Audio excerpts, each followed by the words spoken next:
I had taken that weekend off to relax with my wife.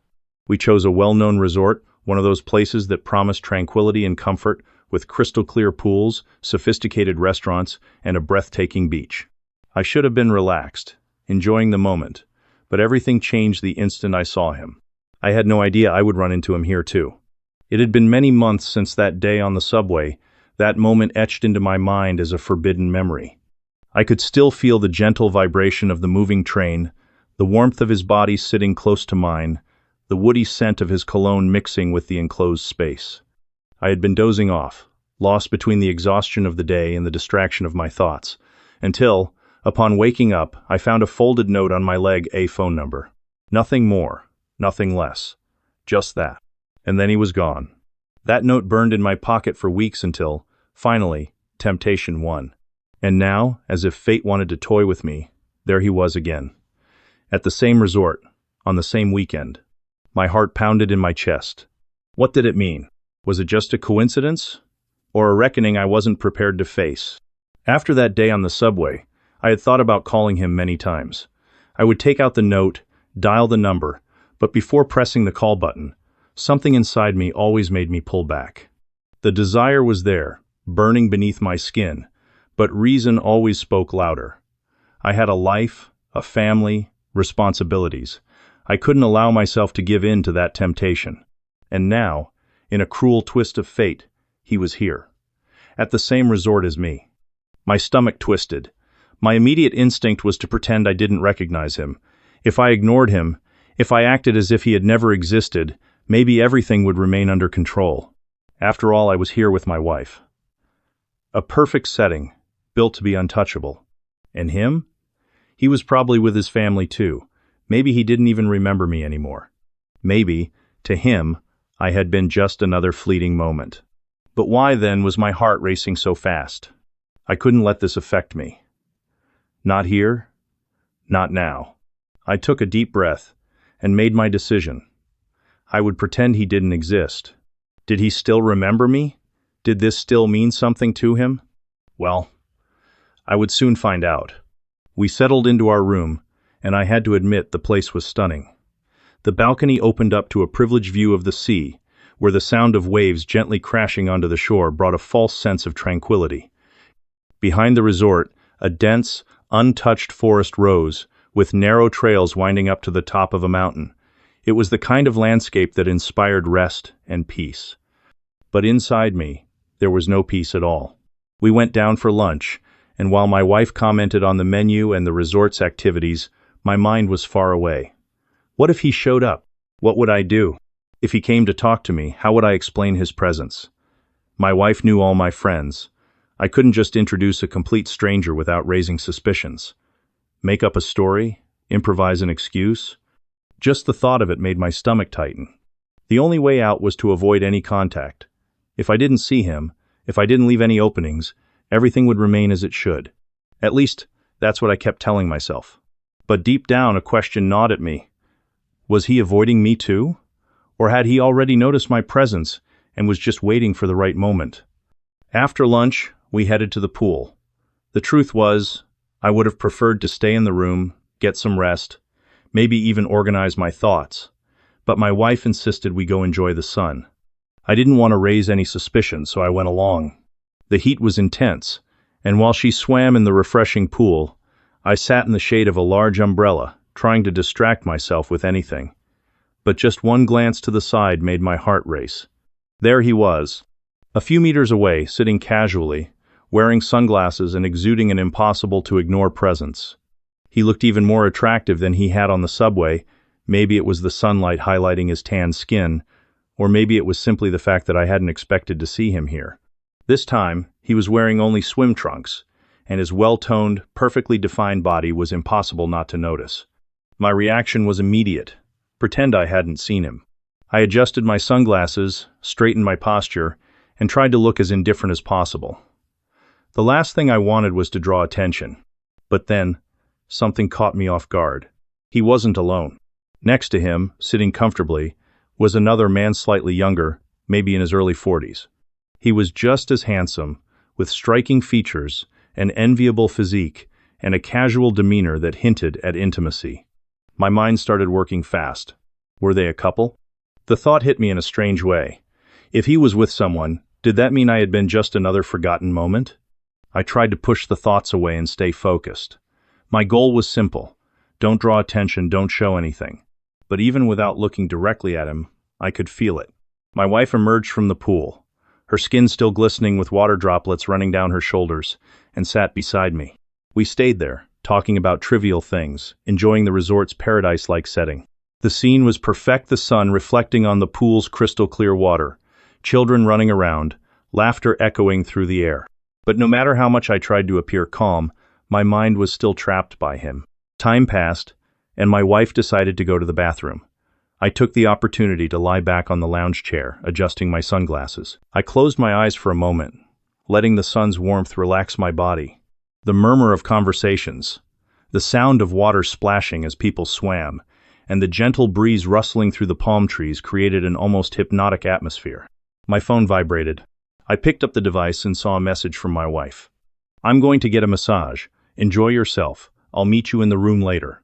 I replied quickly. "Okay, I'll stay here a little longer and then head up." I let out a relieved sigh. Now I was alone. But the question hammering in my head was I really? I ended up dozing off for a few minutes, lulled by the warmth of the sun and the distant sound of waves crashing on the beach. My body relaxed, and for a brief moment, all the turbulent thoughts disappeared. But when I opened my eyes, I felt a slight shock of reality. Instinctively, I turned my face to the side, as if my subconscious already knew what I was about to see. The second person was no longer there. Now, only he remained seated. The man I had met on the subway months ago. My chest tightened. Time seemed to slow as I absorbed the scene. He was still wearing his sunglasses, but he looked even more relaxed than before, as if he had been sitting there, waiting for something. Or someone. I remained motionless for a moment, unsure how to react. My eyes discreetly scanned the surroundings to make sure no one was watching too closely. And then, a question started pounding in my mind. He settled into the chair next to me, crossing his legs in a relaxed manner, as if this were just a casual conversation. But then, his voice came, firm, laced with an almost provocative tone. "I've been waiting for your call." My stomach twisted. For a moment, I didn't know what to say. He continued without looking away. "When I saw you earlier, I thought it was just someone who looked like you, but now I'm sure it's you." I swallowed hard, trying to maintain composure. My mouth opened in an automatic reflex, a brief, restrained smile forming at the corner of my lips as I replied, "I thought about calling you, but I didn't even know your name." He smiled back, an easy, confident smile, as if he had known that all along. "How clumsy of me. I apologize. My name is Brad." I extended my hand to him, trying to keep control of the situation. "Nice to meet you, Brad. My name is Mario." Our handshake lasted a second longer than it should have, and in that instant, I knew this conversation was far from just a casual introduction. He leaned back in his chair, tilting his head slightly to the side, analyzing my reaction before dropping a comment, his tone carrying something indecipherable. What a coincidence. Running into each other here. Or is it fate? My breathing grew slightly heavier, but I kept control. I couldn't show too much. So I simply gave a slight smile, keeping my expression neutral, trying to appear as casual as possible. "I'd like to know that too," I replied, not showing much interest. But deep inside, I felt it. The tension between us wasn't just imaginary, and the way Brad looked at me made it clear that he felt it too. I took a chance. Even knowing I might be treading on dangerous ground, the words simply escaped my lips before I could think twice. "Did you come with your partner?" Brad gave a slight smile, one of those smiles that carry more than just an answer. He looked at me for a moment before finally saying, "Yes, but don't worry. We have an open relationship." A wave of sensations rushed through me as I heard those words. My mind tried to process the information, but at the same time, something inside me reacted before reason could take over. I wanted to believe this conversation was just a coincidence. But at that moment, I realized that maybe Brad was playing an entirely different game. Brad kept that smile on his face. But now there was something more in it, a silent provocation, an invitation that went beyond words. He then added, his voice calm, as if it were just a casual suggestion, "There's a really nice sauna here. Want to go later?" The air around us seemed to shift. My mind worked quickly. This was dangerous. One wrong move, and everything could collapse. But at the same time, I couldn't deny the impact his presence still had on me. I hesitated for a moment, assessing the situation. "Then," I answered, trying to sound casual, but without completely hiding the uncertainty. "I'm not sure that's a good idea." Brad didn't seem surprised by my response. He just smiled again, as if he had already expected my hesitation. But deep down, both he and I knew that this conversation wasn't over yet. Brad held his gaze on me for a moment, as if he were reading every little hesitation on my face. Then, unhurriedly, he leaned slightly forward and said, with the same tranquility as if he were talking about something trivial, "I'll be there around 8 p.m., if you feel like showing up." He didn't need to finish the sentence. The invitation had been made, and now the choice was mine. Before I could respond, he stood up. "It was nice seeing you again," he said with a slight smile on his lips before simply walking away, as if he hadn't just dropped a bomb on me. I sat there, motionless, watching as he walked across the pool deck, each step marked by an irritating confidence. The problem was that I had never felt relaxed since I first saw him there. From the moment our eyes met earlier, an invisible tension wrapped around me like a chain tightening little by little. Now that tension had only grown stronger. I looked at the clock. It was still early. But regardless of the answer I tried to give myself, one thing was certain. I wouldn't be able to stop thinking about it until 8 p.m. I went up to the room, trying to maintain a natural posture, but my mind was still stuck on that invitation. My wife was already there when I arrived. We talked a little, went through our routine like any other couple on vacation. Time passed, and before I knew it, night had already fallen. I took a shower, got dressed, and we went to dinner. The conversation was light, the atmosphere pleasant, but inside me, the restlessness was growing. When we returned to the room, it was almost 8 p.m. I sat on the edge of the bed, looking at the clock while my wife got comfortable. I took a deep breath before saying, "I'm going to check out the sauna." She just nodded, not giving it much thought. And so, I went. Each step down the hallway seemed to echo louder than it should. A mix of nervousness and adrenaline accompanied me to the sauna door. Was it a bad idea? Maybe.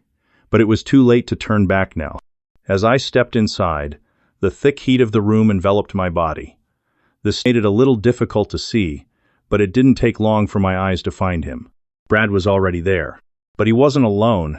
Two men sat in a corner, speaking quietly, ignoring my arrival. The air inside the sauna felt even heavier than usual. I stood there, tense, unsure if I should turn around and leave before it was too late. But then, they got up and left. Now it was just the two of us. Brad slowly stood up and started walking toward me, his eyes locked on mine. His steam-dampened skin glistened under the dim light. Step by step, he closed the distance between us until his hand slid, not so innocently, down my thigh. My breath caught. Every fiber of my being screamed that this was dangerous, that someone could walk in at any moment. But at the same time, every part of me knew I wouldn't be able to move. I was exactly where I shouldn't be. And Brad knew it. It didn't take long for my body to heat up even more, blending with the suffocating warmth of the sauna and the touch of his mouth. It was like that first time on the train. The same electricity, the same shiver running down my spine the instant I felt his lips. But this time, I was more afraid. My mind screamed that this was too risky. At any moment, someone could walk in. My rational side told me to push him away, to step back, to leave as fast as possible. But it felt too good to stop. So I let it happen. Every touch, every movement, every passing second made the desire grow. But at the same time, the insecurity grew too. Fear held me back. My heart pounded, not just because of what we were doing, but because of the sheer terror of being caught. And in the end, it was that fear that stopped me from reaching the peak. The tension slowly broke, and then we stopped. I took a step back, still breathless, and apologized. Brad looked at me with a slight smile, showing no sign of frustration or irritation. He seemed to understand exactly what was going on inside me. "There's no need to apologize," he said in a calm tone. There was a brief silence before he continued. "Let's take a walk on the trail tomorrow. It's really peaceful there. You'll like it." I nodded without thinking too much. maybe a more secluded environment would feel less suffocating than the sauna full of risks. All right, I'll go. Brad just smiled, satisfied, and stepped away. I left with my head spinning. My body still pulsed from what had happened, but the weight of shame consumed me as soon as I stepped through the door. I returned to the room in silence, took a long shower, trying to wash away the sensation of his skin on mine, his mouth, his scent. But nothing erased it. I felt ashamed. I lay down beside my wife and closed my eyes. But sleep didn't come easily, because deep down I knew that tomorrow I would be there on the trail. The next day, when my wife went to the spa, I saw the perfect opportunity to follow through on my plan with Brad. I put on comfortable clothes, took a deep breath, and went to meet him. Deep down, I still felt a bit of hesitation, but curiosity and desire spoke louder. And it was, without a doubt, the best choice I could have made. The trail was peaceful, surrounded by an almost untouched forest. The wind blew gently through the trees, and the sound of birds created a natural soundtrack for the moment. With every step, I felt more relaxed, as if I were stepping into a world far from my own reality. Then, suddenly, Brad stopped. He looked around as if making sure we were alone, then pulled me into the woods. There was no time for questions. There, in the middle of nature, in the silence of the forest, everything we had wanted since the night before finally happened. We picked up exactly where we had left off, but now without fear holding me back, without guilt stopping me. This time, I surrendered completely. It was an experience unlike anything I had ever lived. I felt things I never imagined I could feel. Brad knew exactly what he was doing, and I was completely lost in it. Every touch, every movement, every sensation was intense. There were no more barriers between us. When we returned to the resort, my body still pulsed with adrenaline. The look Brad gave me said it all. He knew this had changed me. But as much as my body still burned from what we had done, I held myself together. My wife couldn't suspect a thing. I spent the rest of the weekend trying to act normal, but the truth was that those days had completely changed the way I saw my life. After that day, we started keeping in touch. At first, it was just casual messages, but soon it became more frequent. And then, one day, he told me something unexpected. Brad had separated from his partner. My first reaction was a strange discomfort in my chest. Had I been the reason? The thought unsettled me. I didn't want to carry that guilt. But when I asked, Brad was direct. "We hadn't been doing well for a while. This has nothing to do with you." That reassured me. But at the same time, something inside me knew that this wouldn't end there. And I wasn't sure if I was ready for what came next. And that's how it happened. The reunion with that stranger from the train, who, in some unexpected way, became an important part of my life.